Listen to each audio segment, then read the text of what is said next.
شکار نہ ہوں۔ پریشانیاں خود انسان کی غلطیوں کی وجہ سے آتی ہیں، اور کبھی پریشانیاں اللہ عز و جل گناہوں کو معاف کر کے درجات کی بلندی بھی عطا فرماتا ہے، اور کبھی ایسا ہوتا ہے کہ رقابت کی بنیاد پر، دشمنی کی بنیاد پر پریشانیاں کھڑی کی جاتی ہیں۔ لیکن جب ہم قرآن مقدس کا مطالعہ کرتے ہیں تو اللہ عز و جل کا فرمان واضح طور پر نشاندہی کرتا ہے، ان ھذا القرآن یہدی للتی ہی اقوم، بے شک یہ قرآن سب سے سیدھا راستہ دکھانے والی کتاب ہے۔ اور اس کتاب کی سب سے بڑی خوبی ایک یہ بھی ہے کہ یہ کتاب صرف زمین کے اوپر کے پرابلم کا سولیوشن نہیں بتاتی، زمین کے اندر کے پرابلم کا بھی سولیوشن بتاتی ہے۔ اور صرف زمین کے اندر کے پرابلم کا سولیوشن نہیں بتاتی، بلکہ قیامت کے پرابلم کا بھی سولیوشن بتاتی ہے۔ میرے پیارے آقا صلی اللہ تعالی علیہ وسلم کے پیارے دیوانوں، بڑے افسوس کے ساتھ مجھے یہ کہنا پڑ رہا ہے کہ جن جن چیزوں پر ہم ایمان لائے، الا ماشاء اللہ ان چیزوں پر ہمارا بھروسہ کم ہوتا جا رہا ہے۔ وہ پختگی، وہ یقین جن چیزوں پر ایمان لانے کے بعد ان چیزوں سے متعلق ہونا چاہیے، آج وہ ویک پڑ گیا، آج وہ کمزور پڑ گیا۔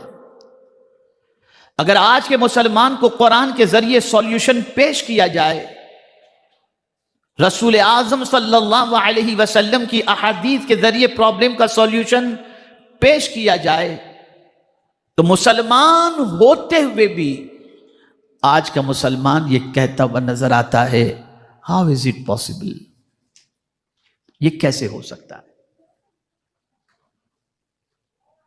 لیکن میں آپ کو بتاؤں، تاریخ کے اوراق کو الٹ کر کے دیکھیں، یہ نہیں کہ پریشانیوں کے اندر آج کا مسلمان جتنا گرفتار ہے، اس سے کم پریشانی کے اندر صحابہ گرفتار تھے۔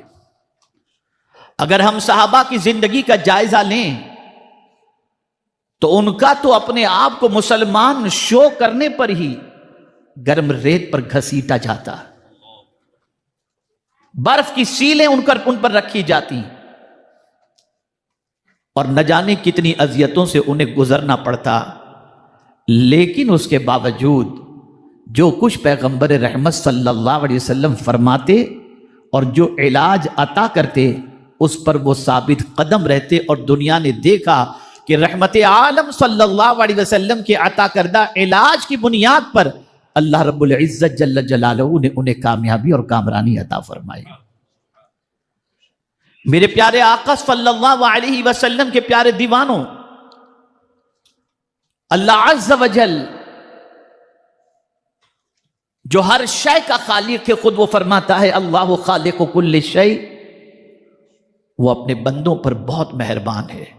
اور اللہ کا یہ فارمولا ہمیشہ کے لیے ذہن میں رکھو، وہ چیزوں کو پہلے پیدا کرتا ہے، ضرورت کی چیزوں کو پہلے پیدا کرتا ہے، اور ضرورت مند کو بعد میں پیدا کرتا ہے۔ انسان کو پہلے پیدا نہیں کیا، اسے رہنے کے لیے زمین کی ضرورت تھی، زمین کو پہلے پیدا کیا۔ آسمان کی ضرورت تھی، آسمان پیدا کیا۔ آب و ہوا کی ضرورت تھی، آب و ہوا اس نے پیدا کیے۔ یہ جتنی ضرورتیں انسان کی تھیں، ان ساری چیزوں کو اللہ نے پہلے پیدا کیا، اور پھر اللہ نے انسان کو پیدا کیا۔ اور تھوڑا سا قریب کرتے ہوئے سمجھاؤں گا تو شاید بات اچھی طرح سمجھ میں آ جائے۔ بچہ بعد میں پیدا ہوتا ہے، ماں کے سینے میں دودھ اللہ پہلے پیدا فرما دیتا ہے۔ اے رسول اعظم صلی اللہ علیہ وسلم کے دیوانوں، جس زمین پر ہم زندگی کے لمحات گزار رہے ہیں، یہ زمین آزمائش کے لیے ہے، یہ زمین امتحان کے لیے ہے۔ ہماری ولادت، ہماری تخلیق، یہ سب کچھ ایک ایگزام ہال کے اندر بیچ کر اللہ ہمارا ایگزام لینا چاہتا ہے، الذی خلق الموت والحیات لیبلوکم ایکم احسن عملا۔ زندگی اور موت کی تخلیق کا مقصد کون ہے جو سب سے اچھا عمل کرتا ہے، یہ امتحان اللہ لینا چاہتا ہے۔ ہمارا تصور اس دنیا کے لیے بالکل الٹا ہو گیا۔ جس دنیا کے بارے میں قرآن کہتا ہے وما هذه الحیات الدنیا الا لعب ولعب، یہ دنیا کیا ہے؟ کھیل کود اور تماشے کی جگہ ہے۔ ہم نے اسے پرماننٹ اور آرام اور سکون کی جگہ سمجھ لیا۔ یاد رکھیں میرے پیارے آقا صلی اللہ تعالی علیہ وسلم کے پیارے دیوانوں، اس دنیا میں رب قدیر جل جلالہ نے ہمیں بھیج کر ہمیں امتحان میں ڈال دیا کہ ہم اس دنیا کے اندر اچھے عمل کریں، تاکہ جو ٹیمپرری تمہاری لائف ہے اسے اچھے عمل سے گزارو، تاکہ تمہاری پرماننٹ لائف اچھی بن جائے، تمہاری آخرت اچھی بن جائے۔ لیکن ہم نے یہ سمجھا اسی دنیا کے اندر عیش کرنا ہے، اور یہ دنیا کی زندگی ہی سب کچھ ہے، ہم اسی کے لیے پورا وقت خرچ کرتے ہیں۔ ہمارے دماغ سے یہ بات نکل گئی کہ در حقیقت دنیا کا عیش یہ سب سے زیادہ ضروری نہیں، سب سے عقل مند انسان وہ ہے جو اپنے آخرت کے عیش کے بارے میں سوچے۔ غزوہ خندق کے موقع پر صحابہ کرام علیہم الرضوان جب خندق کھود رہے تھے تو رسول رحمت صلی اللہ علیہ وسلم اپنے صحابہ کے خندق کھودنے کے منظر کو دیکھ کر کیا خوب ارشاد فرماتے ہیں، کیا خوب الفاظ فرماتے ہیں، اللہم لا عیش الا عیش الآخرہ فاغفر الانصار والمہاجرہ۔ سرکار فرماتے ہیں اللہ آخرت کا عیش ہی سب سے اہم عیش ہے۔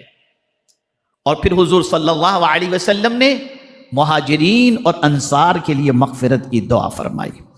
میرے پیارے آقا صلی اللہ علیہ وسلم کے پیارے دیوانوں، اگر دنیا میں ہم ستائے جا رہے ہیں اور کسی طرح سے ہم پر اذیتوں کے بادل منڈلا رہے ہیں، پھر بھی وہ اتنی تکلیف نہیں جتنی کہ خود حضور صلی اللہ علیہ وسلم اپنے بارے میں ارشاد فرماتے ہیں۔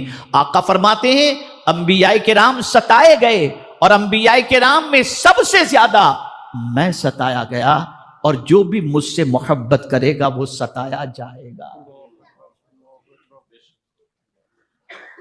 کبھی کبھی انسان کے ذہن میں یہ بات آتی ہے میں اتنا سچا پھر مجھے تکلیف کیوں، میں دیانتدار پھر تکلیف کیوں؟ تو کوئی بھی انسان مصطفیٰ جان رحمت صلی اللہ علیہ وسلم کی طرح ہو نہیں سکتا۔ وہ سچے وعدے کے پابند، امین، اور ان کی زندگی کی قسم میرے پروردگار نے قرآن میں یاد کر کے یہ بتا دی کہ سنو، محبوب کی زندگی کا ایک لمحہ ہی اچھا نہیں ہے، محبوب کی پوری زندگی ایسی ہے کہ میں خود خدا ہو کر اپنے محبوب کی زندگی کی قسم یاد کرتا ہوں۔ لیکن آزمائش دیکھیں، امتحان دیکھیں۔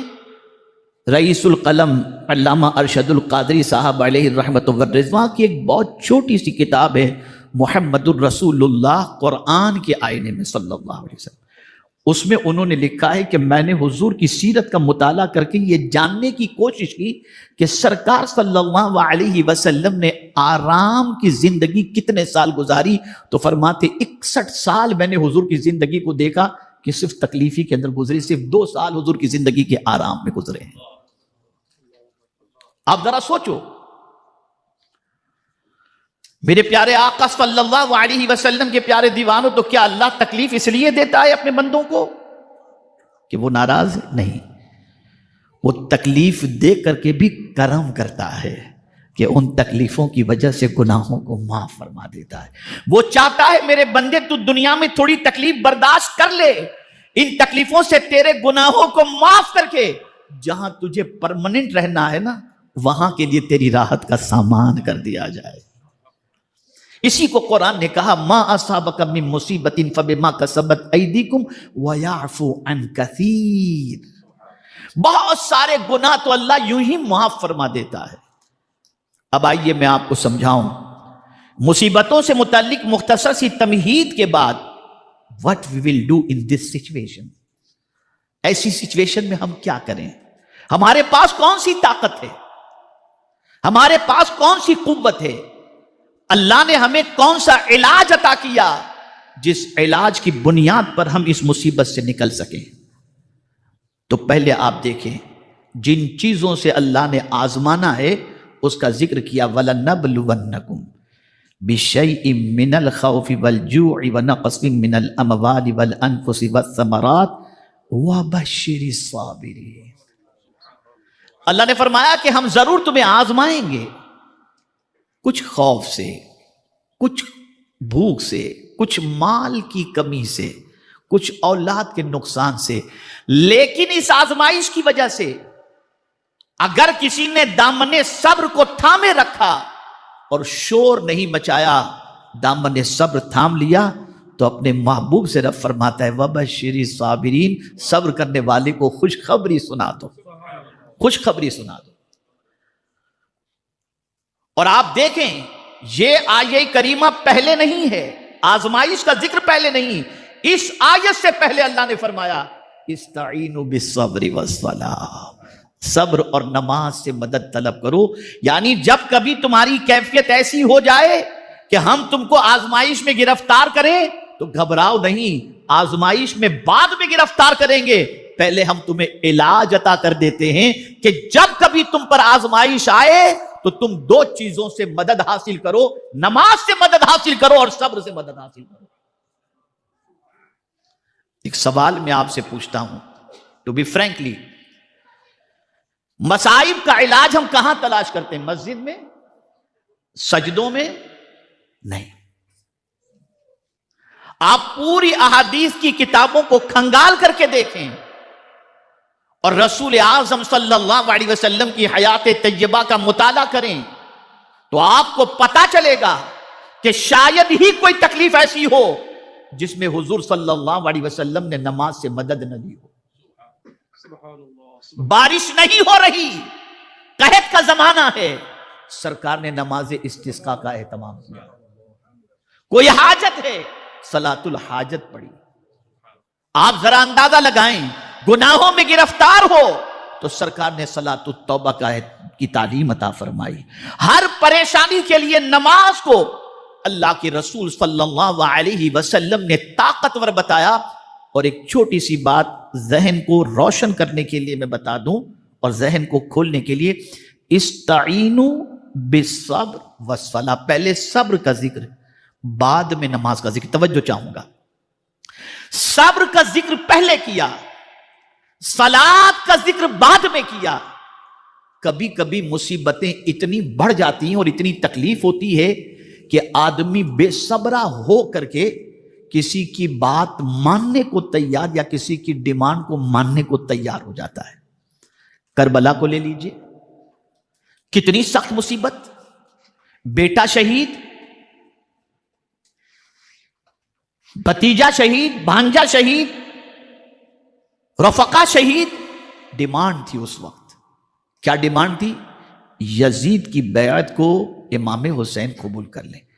سب کچھ قربان ہو چکا، اب امام حسین رہ گئے ہیں۔ ڈیمانڈ ہے کہ اب بھی تم یزید کی بیعت کو قبول کر لو، تمہارے ساتھ کوئی جھگڑا نہیں، جو کہو گے وہ تمہیں پیش کر دیا جائے گا۔ لیکن ایک وقت آیا، دامن صبر چھوٹا نہیں، لیکن ڈیمانڈ جس نے رکھی تھی وہ اپنی ڈیمانڈ کو پوری کرنے کے لیے امام حسین کو جھکانا چاہتا تھا۔ اب نماز سہارا دے رہی ہے کہ جب تمہارے ہاتھوں سے صبر کا دامن چھٹنے لگے تو ظالم کے سامنے نہ جھکنا، خدا کے سامنے جھک جانا، اور جب تم خدا کے سامنے جھکو گے ظالم کو شکست ہوگی اور اللہ تمہیں بلندی عطا فرما دے گا۔ اس لیے صبر کو مقدم رکھا اور صلاۃ کو مؤخر، کہ جب تمہارے ہاتھوں سے دامن صبر چھٹنے لگے، اتنی مصیبتیں آ جائیں تو تم اس وقت نماز کا سہارا لے لو، جھک جاؤ خدا کی بارگاہ کے اندر، جھک جاؤ اپنے رب کی بارگاہ کے اندر۔ اور خود آپ دیکھیں غزوہ خندق کے حوالے سے مولا علی کرم اللہ تعالی وجہہ